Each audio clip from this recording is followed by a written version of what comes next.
Dans le précédent épisode, je vous expliquais ce qu'étaient les wateringues, ce dispositif hydraulique qui nous permet de vivre sur ce territoire gagné sur la mer. C'est un système dynamique qui doit être géré 24 heures sur 24, tous les jours de l'année, et c'est la mer qui donne le tempo. Alors comment ça marche concrètement les wateringues? Tout d'abord quelques rappels sur le delta de l'Aa, cet espace de 100 000 hectares situé dans le triangle Calais, Dunkerque, Saint-Omer. L'Aa est un fleuve côtier qui prend sa source à Bourte, dans les collines de l'Artois. Il draine le marais Audomarois, s'écoule dans la plaine des wateringues et se jette enfin dans la mer du Nord, à Gravelines.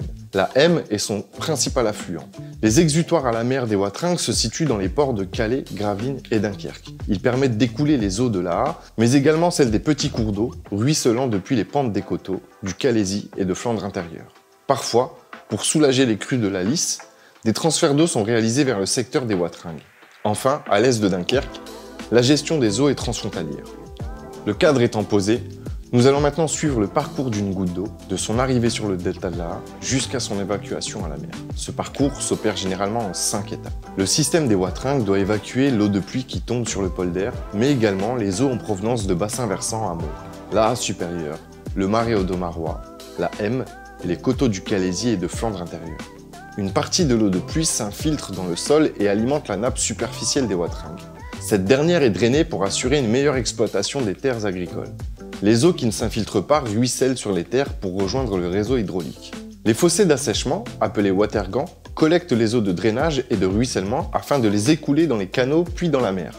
Lorsque les watergans ne peuvent s'écouler naturellement dans les canaux, des stations de pompage permettent de relever les eaux excédentaires. Sur les wateringues, il y en a plusieurs sortes selon le gabarit de la voie d'eau à relever. De petites pompes qui évacuent quelques litres par seconde, des stations intermédiaires qui relèvent plusieurs centaines de litres par seconde, et des méga-pompes qui écoulent des milliers de litres par seconde.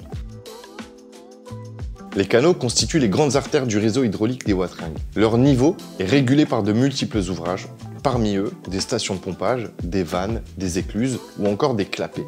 Les eaux des wateringues sont évacuées à la mer dans les ports de Calais, Gravelines et Dunkerque. Ces 3 exutoires sont équipés de vannes également appelées portes à la mer. À marée haute, les portes sont fermées pour empêcher la mer d'envahir les terres. À marée basse, elles sont ouvertes pour évacuer les eaux stockées dans les canaux. En cas de besoin, les stations de pompage évacuent les excédents pendant la marée haute. Ingénieux, non? Maintenant, ce n'est pas tout. Sur le polder, la gestion des niveaux d'eau est adaptée en fonction de la saison. D'octobre à mars, il faut faire face aux excès d'eau. Les niveaux d'eau sont abaissés afin de disposer d'un volume de stockage maximum en cas d'événement pluvieux. D'avril à septembre, il faut gérer le manque d'eau. Les watergans sont maintenus à un niveau haut, les pompes ne sont pas mobilisées et les ouvertures des portes à la mer sont limitées. Bon, maintenant, vous comprenez globalement comment tout cela fonctionne, on va parler des conditions de marée et de la météo. Parce que l'écoulement des eaux douces à la mer, ce n'est pas aussi simple que ça en réalité. Commençons par les conditions de marée. Les marées sont provoquées par les forces d'attraction de la Lune et du Soleil sur les océans. L'amplitude de la marée n'est donc pas toujours la même selon la position de la Lune dans le ciel. Quand la Lune, la Terre et le Soleil sont alignés, la mer monte et descend beaucoup. On parle de marée de vives eaux. À marée basse, la durée d'ouverture des portes à la mer est longue et le niveau des canaux peut être abaissé de manière importante en vue de la marée haute suivante.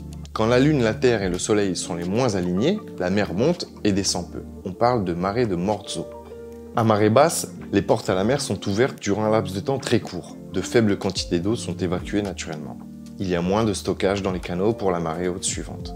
Concrètement, dans des conditions d'apport en eau équivalent, on écoule 30% d'eau en moins en situation de mortes eaux, par rapport à une situation de vives eaux. Parfois, un autre phénomène peut entraver l'écoulement des eaux douces à la mer, la surcote marine. Il s'agit d'une surélévation du niveau de la mer pouvant atteindre plusieurs mètres dans les cas extrêmes.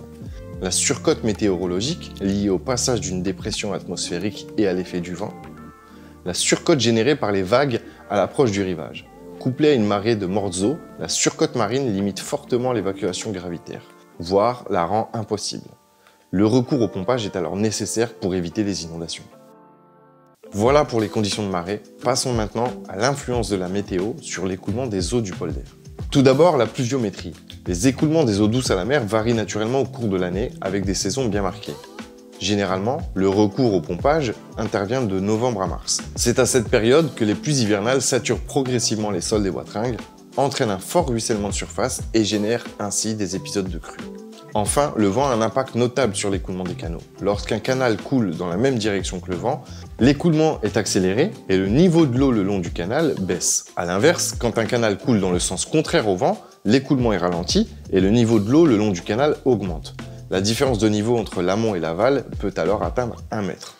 Après tout ce que je viens de vous expliquer, vous comprenez bien que l'évacuation des eaux du polder à la mer n'est pas qu'une simple histoire d'ouverture ou de fermeture de porte à la mer.